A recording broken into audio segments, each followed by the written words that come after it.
मालेगांव का जो पिछला 5 साल गया वो कहीं ना कहीं मालेगांव शहरियान के लिए एक सिया बाप के तौर पर जाना जाएगा, क्योंकि हमने हमेशा एक बात बोली कि पहले इस शहर को दूसरे शहरों से इसका मुकाबला समझा जाता था, भले वो उन शहरों के बराबर ना रहा हो, मगर अब हालत ये है कि हम हमारे ही शहर में नदी के उस पार से पीछे होते चले जा रहे हैं और मुसलसल पीछे होते जा रहे हैं। इस मामले में अभी शान-ए-हिंद ने आपके सामने पूरी डिटेल रखी, किस तरह से कौन कौन से काम 2022-23 का बजट अभी तक रिलीज नहीं हुआ। अखबारात के जरिए मालूम हुआ कि बजट रिलीज हुआ, फिर अखबारात के ही जरिए मालूम हुआ कि बजट फ्रीज हो गया और इलेक्शन का फिलहाल कोई अता पता नहीं है कि आने वाले वक्त में इलेक्शन कब होगा। ऐसे हालात में दिखती बात है कि प्रशासक राज एक लंबे वक्त तक इस शहर में रहेगा। इससे पहले इतने वक्त तक प्रशासक राज रहा हो ऐसा मालूम नहीं पड़ता। ऐसे वक्त में अगर प्रशासक का इसी तरह से मालेगांव शहरियान के साथ सुलूक रहा, आप सिर्फ उस नामों की लिस्ट अगर आप देख लें तो आपको वाज़ेह फर्क समझ में आ जाएगा कि किस तरह से इस शहर में खास तौर से मालेगांव सेंट्रल के हिस्से में जो 80% टैक्स देने वाली आबादी है उनके साथ मुसलसल नाइंसाफी की जाती है। पीछे 110 करोड़ का जो सरकार से फंड आया उसमें 40 करोड़ हमारा खुद का जनरल फंड गया, उसमें भी इस शहर को मुश्किल से 10 करोड़ रुपया मिला। ना सरकार से हमें उस तरह से फंड मिलता है, हाँ, मगर इस शहर में नुमाइंदगी के नाम से एक मेमोरेंडम भी अगर दे दिया जाए तो उसमें ऐसा ढोल बजाया जा रहा है, ऐसा तमाशा किया जा रहा है कि ऐसा लगता है कि सारा काम ही हो गया, जबकि सच बात यह है कि इस शहर में काम जीरो है। आप सिर्फ इसमें मैं चंद नाम पढ़ूंगा। सोयगांव येथे गणेश कुंड बांधणे, कॉलेज ग्राउंड ते नदी पर्यंत पाइप गडर करणे, गणेश कुंड नवीन महादेव घाट परिसर कंपाउंड वॉल सीमेंट रोड करने, 5 कंदील शाळा दुरुस्त करने। अब 5 कंदील की शाळा जो मराठी स्कूल है वो लगभग 10 साल से बंद है। अब क्यों उसकी जरूरत बन आई बनाने की, ये हमारी भी समझ में नहीं आता, जबकि प्राइमरी की ऐसी स्कूलें मालेगांव सेंट्रल में आज भी बड़ी तादाद में मौजूद है, जहां अक्सर आपके ही जरिए मीडिया के जरिए, अखबारी मीडिया के जरिए, यूट्यूब चैनल के जरिए हम खुद भी देखते हैं कि कभी प्लास्टर गिर जाता है, कभी स्लैब ऐसे हैं कि वहां बच्चे पढ़ने के लिए जो है वो खतरे में रहते हैं। मगर कई मर्तबा, कितनी मर्तबा तो हमने प्राइमरी स्कूल के हेडमास्टरों का लेटर भिजवाया कि यार ये जरूरत है, यहाँ बच्चे पढ़ रहे हैं, मगर उस पर तवज्जो नहीं दी जाती। हमारा प्रशासक से सीधा डिमांड है, मेरी मालूमात में 20 करोड़ के इस काम के बाद 10 करोड़ का और टेंडर निकलने वाला है, वो भी नदी के उस पार के लिए ही निकलने वाला है। अगर 30 करोड़ का काम नदी के उस पार जा रहा है तो 70 करोड़ का काम हमको मालेगांव सेंट्रल में चाहिए। इस ताल्लुक से कल ही हम कारपोरेशन में कमिश्नर से मुलाकात करेंगे। कमिश्नर का जो तरीकाकार है वो बिल्कुल गलत है। कमिश्नर यहाँ रहते नहीं है, आते हैं 1 घंटा 1.5 घंटा 8 दिन में, उसके बाद चले जाते हैं। ना उनसे मुलाकात हो पाती है, ना कोई सवाल जवाब हो पाता है। जब जाना होता है तो वहां इतनी गर्दी लगी होती है कि आदमी 2-5 मिनट में क्या बात करेंगे। मगर कल हम हमारे तरीके से बातचीत करेंगे कारपोरेशन में कि 70 करोड़ का हमको काम चाहिए और एक वक्त देंगे। अगर मालेगांव सेंट्रल को आने वाले 2022-23 के बजट में 70 करोड़ का काम नहीं दिया गया, तो हम जो टाइमिंग देंगे उस वक्त तक हमको अगर भरोसा नहीं दिलाया गया तो हम कारपोरेशन और प्रशासक के खिलाफ एक आंदोलन और तहरीक का ऐलान करेंगे, क्योंकि मालेगांव शहर को पूरी तरह बीमार कर दिया जा रहा है। इस तरह के हालात, इस शहर का इस तरह का दबदबा कभी खत्म नहीं हुआ। हमारा किसी किस्म का दबदबा नहीं बचा, लीडरान का दबदबा बिल्कुल, मालेगांव सेंट्रल के लीडरान का दबदबा खत्म हो गया है। कोई सुनवाई नहीं है, ना ही प्रशासक और ना ही जिनसे दोस्ती का भरम भरा जा रहा है मिनिस्टर साहब से, वो इस ताल्लुक से कभी सोचते हैं कि मालेगांव सेंट्रल के ताल्लुक से कुछ किया जा सके। ऐसे ही कई काम की लिस्ट है। मैंने स्कूल का लेटर मौलाना मसूद मौलाना कंपाउंड वाले स्कूल का लेटर जाफर नगर की दिया गडर के लिए, मगर वो काम भी अभी तक इस लिस्ट में नहीं आया। मगर जो स्कूलें बंद है वहां काम बराबर किया जा रहा है। इसी तरह शिवाजी पुतले की सुशोभीकरण और ऐसे कई काम, 30 लाख का काम, अब कौन सा सुशोभीकरण होगा, अच्छा बना हुआ है, ठीक है, अगर कोई जरूरत है तो हमारा कभी एतराज नहीं रहा। इस शहर में आप वाज़े फर्क देख सकते हो कि एक इज्तिमा अभी फौरन मालेगांव के इस हिस्से में हुआ, जहां पर कमिश्नर मिनिस्टर के साथ दौरा किए, दूसरे लीडरान भी गए, हम भी गए इज्तिमे से 2 दिन पहले। जब गए तो ये समझा कि इंतजामिया ये बोली कि कमिश्नर खुद आकर यहाँ बोल कर गए कि सारी रोड वगैरह जो है वो पेचवर्क करके दुरुस्त कर देंगे। अब 2 दिन रह गए, अभी तक कुछ भी एक खड़ी भी नहीं डाली गई। जब हम लोग जाकर वहां कमिश्नर ऑफिस में गए, कमिश्नर साहब तो नहीं मिले, मगर दूसरे अधिकारियों से जब सख्त अल्फाज में बात किए तो उस वक्त वो हमारे साथ वहां आए, मगर काम किस तरह का किया गया वो हमारे सामने है। साफ बोल दिए कि हम ठेकेदार को बोल रहे हैं 7 दिन से वो काम नहीं कर रहा है। और एक प्रोग्राम सत्संग का होने जा रहा है अभी ईदगाह ग्राउंड पर।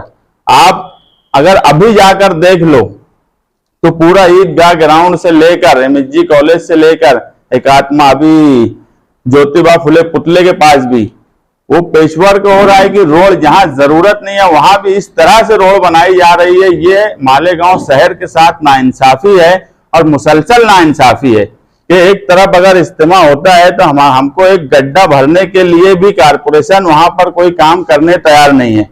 हमारे लीडरान जिनके पास बजट है वो काम करने के लिए तैयार नहीं है।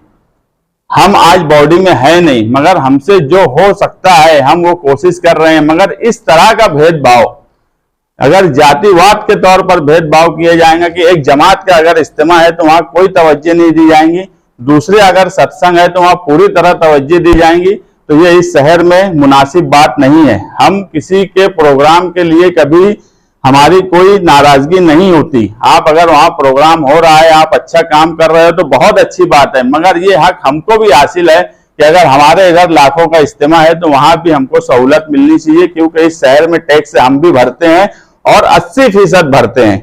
80% के साथ नाइंसाफी और 20% को 80% काम देना, ये इस शहर के साथ नाइंसाफी है। इसी तरह आज मालेगांव तलवाड़ा हम ये लड़ाई मुसलसल लड़ रहे हैं कि मालेगांव तलवाड़ा से यहाँ जो फिल्टर प्लांट है ATD के सामने, यहाँ तक पाइपलाइन दुरुस्त की जाए। इसके लिए हमने प्रस्ताव भी बनवाए। ये हमारी ही मुसलसल कोशिश है कि कोई महीना 2 महीना ऐसा नहीं होता कि हम वाटर सप्लाई में कोई लेटर नहीं देते, ऑफिसरों से बातचीत नहीं करते कि कहीं दाबाड़ी को पानी तो नहीं दे दिया गया। और यहाँ का जो पानी है तलवाड़ा से यहाँ जो पानी आता है सिर्फ 20% पानी आ रहा है और गिरना डैम से 80% पानी आ रहा है। हमने वो प्रस्ताव बनवाया 26 जुलाई 2022 को। उस प्रस्ताव के हिसाब से तलवाड़ा से फिल्टर प्लांट तक पाइपलाइन का एस्टीमेट भी बन गया और प्रस्ताव में भी साफ लिखा है कि बहुत पुरानी पाइपलाइन है, लगभग 50 साल पुरानी, इसलिए हम ज्यादा पानी नहीं ले सकते। और ये पानी ज्यादा नहीं लेना, ये कहीं ना कहीं हम इसको किसी और तरफ देखते हैं कि जानबूझकर पानी ज्यादा नहीं लिया जाता। लेकिन अगर पाइपलाइन कमजोर है तो नई पाइपलाइन तलवाड़ा से नई फिल्टर प्लांट तक आ जाना चाहिए। हमेशा शहर में कामकाज आवाम की जरूरत के लिए किया जाता है। आप ताल्लुके में पिछले महीने भर से लगभग बोरी अम्बेदरी गांव में पाइपलाइन का मामला चल रहा है। कल वहां पाइपलाइन बिछाने के लिए एक बड़ा पुलिस फोर्स गया।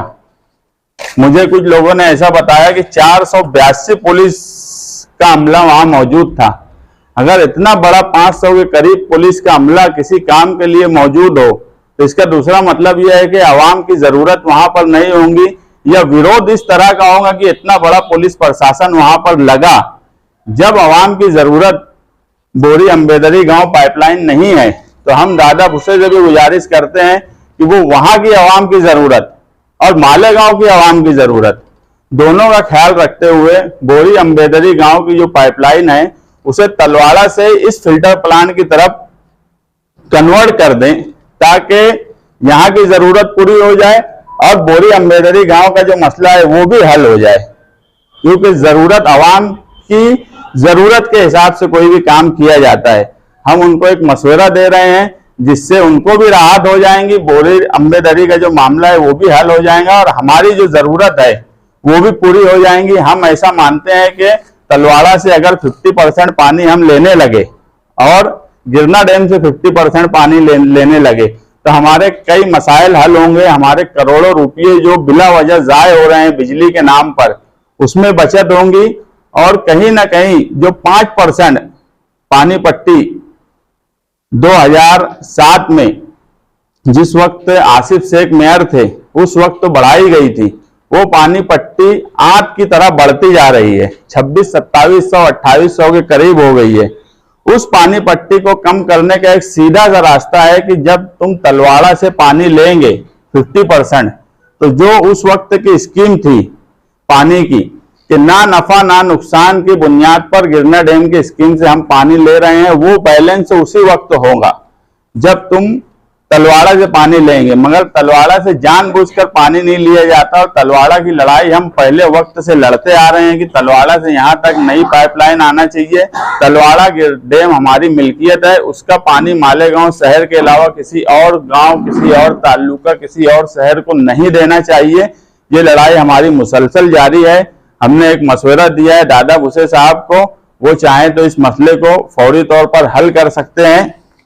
शहर में ये शहर पूरी तरह बीमार हो गया है, यहाँ पर साफ सफाई का कोई निजाम नहीं है, ना ही दवा मारने का कोई निजाम है। आप देखेंगे तो आज हॉस्पिटल बच्चों से भरे हुए हैं, मलेरिया, डेंगू, ये सब बातें अखबारात में आपके ही जरिए हमें मालूम होती है। मालेगांव शहर में हम शुक्रिया अदा करते हैं मीडिया वालों का कि कहीं ना कहीं वो एक्टिव पोजीशन, नेशनल मीडिया की तरह मालेगांव की मीडिया नहीं है, एक एक्टिव पोजीशन अपना, जहां पर उनको सवाल करना चाहिए कम से कम वो सवाल कर रहे हैं। हमें भी कहीं ना कहीं कभी कुछ बातें समझना होती है तो हम मीडिया के जरिए समझते हैं और कोशिश करते हैं कि उसका हल निकाला जाए, क्योंकि सियासी लीडरान और मीडिया का एक ताल्लुक होता है, ये एक दूसरे के सहारे चलते हैं। मैं मालेगांव के मीडिया वालों का भी शुक्रिया अदा कर दूं कि आए हर वक्त वो कहीं ना कहीं हॉस्पिटलों में क्या हालत है, शहर की क्या हालत है, वो आवाम के सामने लाते हैं। आने वाले वक्त में कारपोरेशन का इलेक्शन जब भी होगा, ये शहर देख रहा है कि कौन क्या कर रहा है। हम ये मानते हैं कि इस शहर में ना ही दूसरी सियासी पार्टियां, ना ही जो बहुत क्रीम क्लास लोग मालेगांव शहर के कुछ थे जो कहते थे कि प्रशासक राज आएंगे तो बड़ा अच्छा हो जाएगा, उनका भी भरम टूट गया। डेमोक्रेसी होती है, अगर सही तरह से जमहूरियत में इक्तदार हासिल किया जाए और उसे सही इस्तेमाल किया जाए तो जिसका जो हक है उसको वो हक मिलना चाहिए। और इस शहर का हक सिर्फ और सिर्फ इस शहर में जनता दल दिला सकती है और हम मुसलसल ये कोशिश कर रहे हैं। और आने वाले कारपोरेशन इलेक्शन में ये शहर इस बात को ध्यान में रखे कि इस शहर का हक जनता दल दिलाएंगी और जनता दल को मजबूत तरीके से अगर आने वाले कारपोरेशन इलेक्शन में शहर ने साथ दिया तो जनता दल हर हाल में शहर का अपना खोया हुआ विकार, खोया हुआ दबदबा और इस शहर की जो जरूरत है उस जरूरत को सामने रखते हुए कामकाज करेंगे। जिसका जितना हक है, नदी के पार वालों का जो हक उनका है वो हक भी हम उनको देंगे, मगर हमारा जो हक है वो पूरा पूरा हम लेंगे। इस शहर में ना दूसरी पार्टियां मालेगांव मशरिकी हिस्से के लिए कोई हक का काम की, ना ही प्रशासक ने कोई हक का काम किया।